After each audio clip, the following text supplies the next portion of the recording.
Hi viewers, இன்னைக்கு நடந்த முக்கியமான நிகழ்வுகளை பத்தி தான் இந்த வீடியோல நம்ம பார்க்க போறோம். ஃபியூச்சர்ல நீங்க அட்டெண்ட் பண்ண போற டிஎன்பிஎஸ்சி, எஸ்எஸ்சி, ரயில்வே போன்ற தேர்வுகள்ல கேட்கிற கரண்ட் அஃபேர்ஸ் கொஸ்டின்ஸை நீங்க அட்டெண்ட் பண்றதுக்கு ரொம்பவே பயனுள்ளதா இருக்கும். சரிங்க, இன்றைய முக்கிய நிகழ்வுகளை பாக்குறதுக்கு முன்னாடி அருண் அகாடமி சேனலை இது வரைக்கும் நீங்க சப்ஸ்கிரைப் பண்ணாம இருக்கீங்க அப்படின்னா உடனே சப்ஸ்கிரைப் பண்ணுங்க. கூடவே கீழே இருக்கிற பெல் சிம்பலை பிரஸ் பண்ணுங்க. அப்பதான் நாங்க அப்லோட் பண்ற ஒவ்வொரு வீடியோவும் இமீடியட்டா உங்களுக்கு நோட்டிபிகேஷனா கிடைக்குங்க. இன்றைய முக்கிய நடப்பு நிகழ்வுகளை பாக்குறதுக்கு முன்னாடி நேற்றைய கேள்விகளுக்கு விடைகளையும் இன்றைய உங்களுக்கான கேள்விகளையும் பார்த்தலாங்க. நேற்றைய கேள்விகள்ல முதல் கேள்விக்கான விடை 2 மெகாவாட், இரண்டாவது கேள்விக்கு மின்ஸ்க், மூன்றாவது கேள்விக்கு சங்சை குப்தா, நான்காவது கேள்விக்கு வாஷிங்டன், ஐந்தாவது கேள்விக்கான விடை நாகமோகன்தாஸ் குழுங்க. உங்களுக்கான முதல் கேள்வி, சுதந்திர இந்தியாவின் முதல் சட்டத்துறை அமைச்சர் யார்? இதற்கான answer option A doctor B.R. Ambedkar, option B Jawaharlal Nehru, option C Lal Bahadur Shastri, option D Sardar Vallabhbhai Patel.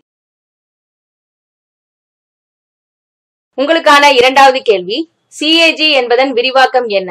இதற்கான answer option A comptroller and auditing general, option B controller and auditor general, option C comptroller and auditor general, option D controlling and auditor general. உங்களுக்கான மூன்றாவது கேள்வி, திட்டமிடப்பட்ட குற்றச்செயல்களை தடுக்க புதிய சட்டத்தை கொண்டு வர உத்தரப்பிரதேச மாநில அரசு முடிவு செய்துள்ளது. இச்சட்டத்தை இதற்கு முன் அமல்படுத்திய மாநிலம் எது? இதற்கான answer option A Andhra Pradesh, option B Telangana, option C Delhi, option D மகாராஷ்டிரம்.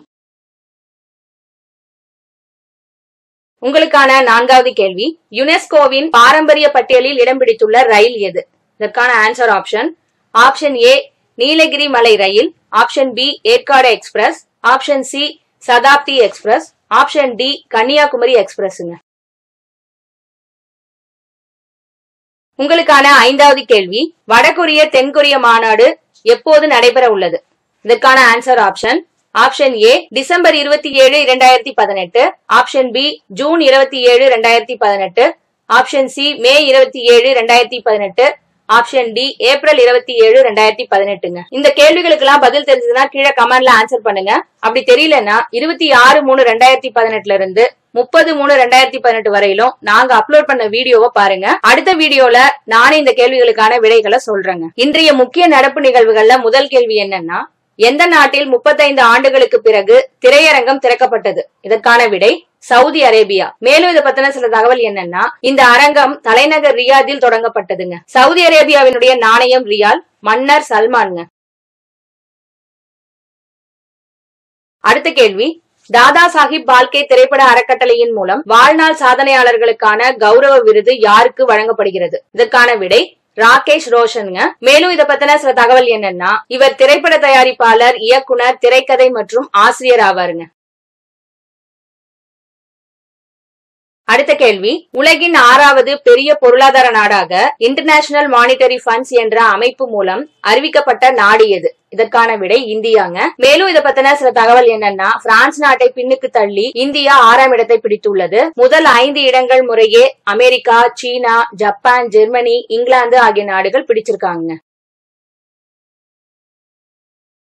அடுத்த கேள்வி, இந்தியாவில் வயது வந்தோரில் எத்தனை நபருக்கு வங்கி கணக்கு இல்லை என்று உலக வங்கி அறிவித்துள்ளது? இதற்கான விடை 9 கோடிங்க. மேலும் இதை பத்தின சில தகவல் என்னன்னா, வங்கி கணக்குகள் அதிகம் இல்லாதவர்கள் பட்டியலில் சீனாவிற்கு அடுத்து 2ஆம் இடத்தை இந்தியா பெற்றுள்ளதுங்க. ஜன்தன் திட்டம் அப்படிங்கிறது வங்கி கணக்கு தொடங்குதல். இது 2014 தொடங்கியிருக்காங்க. மேலும் இந்த திட்டம் கின்னஸ் சாதனையில இடம்பெற்றிருக்குங்க. அடுத்த கேள்வி, எந்த மாநிலம் 50 லட்சம் நபருக்கு ஸ்மார்ட் போன் வழங்கும் திட்டத்தை 2018 மே மாதம் தொடங்க உள்ளது? இதற்கான விடை சத்தீஸ்கருங்க. மேலும் இதை பத்தின சில தகவல் என்னன்னா, சஞ்சா கிராந்தி யோஜனா திட்டத்தின் கீழ் இது தொடங்கப்பட உள்ளது. பெண்களை குடும்ப தலைவராக கொண்டவர்களுக்கு முன்னுரிமை வழங்கப்படுங்க. அடுத்த கேள்வி, இந்தியாவின் முதல் சிறு மற்றும் நடுத்தர தொழில்களுக்கான சர்வதேச மாநாடு எங்கு நடைபெற்றது? இதற்கான விடை புதுடெல்லிங்க.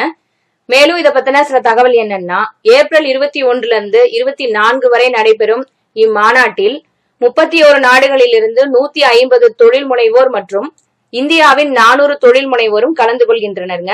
இம்மாநாட்டின் நோக்கம் என்னன்னா, மேக் இன் இந்தியா, அதாவது இந்தியாவில் உற்பத்தி செய், மகளிர் தொழில் முனைவோருக்கு அதிகாரம் அளித்தல்ங்க. அடுத்த கேள்வி, ஃபிஃபா ஃபெடரேஷன் இன்டர்நேஷனல் தி ஃபுட்பால் அசோசியேஷன் உலகக்கோப்பை கால்பந்து போட்டி 2018 எங்கு நடைபெற உள்ளது? இதற்கான விடை ரஷ்யாங்க. மேலும் இதை பத்தின சில தகவல் என்னன்னா, இந்த ஆண்டில் ஜூன் 14 தொடங்கி ஜூலை வரை ரஷ்யாவில் பல்வேறு பகுதிகளில் நடைபெற உள்ளதுங்க. இப்போட்டியில் முதல் முறையாக 4 வீடியோ உதவி நடுவர்கள் மற்றும் மைதானத்தில் ராட்சத திரைகள் கொண்டுவர முடிவு செய்யப்பட்டுள்ளது. அடுத்த கேள்வி, கியூபா நாட்டின் புதிய அதிபராக ஏப்ரல் 19 பதவியேற்றுக் கொண்டவர் யார்? இதற்கான விடை மிசியேல் டியல் கனேல்ங்க. மேலும் இதை பத்தின சில தகவல் என்னன்னா, 1959 முதல் 2006 வரை பிடல் காஸ்ட்ரோ ஆட்சி செய்தாருங்க. 2006 முதல் 2016 வரை பிடல் காஸ்ட்ரோவின் சகோதரரான ரவுல் காஸ்ட்ரோ அதிபராக இருந்தாருங்க. மக்கள் தொகையில் 75% பேர் அரசு பணியாளர்களை கொண்ட நாடு என்றாலும் மக்களின் சராசரி மாத வருமானம் 2000 தாங்க. அடுத்த கேள்வி, 2026 யூத் ஒலிம்பிக் நடத்த முயற்சி எடுத்து வரும் நாடு எது? இதற்கான விடை இந்தியா. மேலும் இதை பத்தின சில தகவல் என்னன்னா, சர்வதேச ஒலிம்பிக் கமிட்டி தலைவரான தாமஸ் பாச் இதற்கான ஆய்வுக்காக இந்தியா வந்திருக்காருங்க.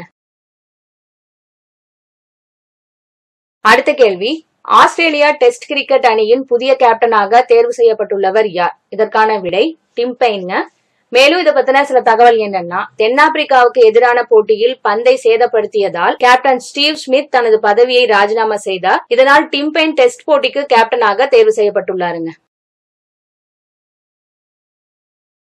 சரிங்க, இதுவரைக்கும் நாங்க சொன்ன தகவல்கள் உங்களுக்கு ரொம்பவே பயனுள்ளதா இருக்கும்னு நினைச்சீங்கன்னா லைக் பண்ணுங்க.